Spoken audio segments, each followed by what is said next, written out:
Okay, it's Michael Paulden with Ceramic Precision, and good morning. This morning we have a 2013 Camry. Look at the oxidation on the hood, would you? Wow. So it's gonna take a 3-stage paint correction, and then we're putting full ceramic on it.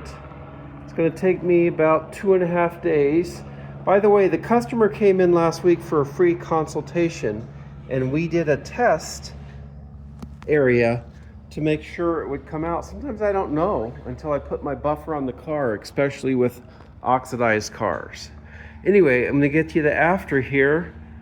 For you to be immediate, for me it's gonna be a couple days work. Cheers. Information.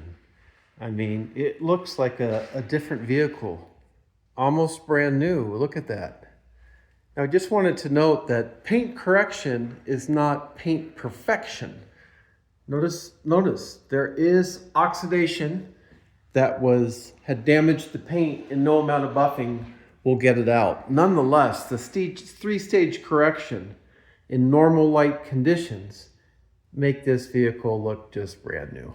So Gtechniq, what went on this vehicle was 1 coat of Crystal Serum Ultra and 1 coat of EXO. This car looks better than new, and it's about 15 years old.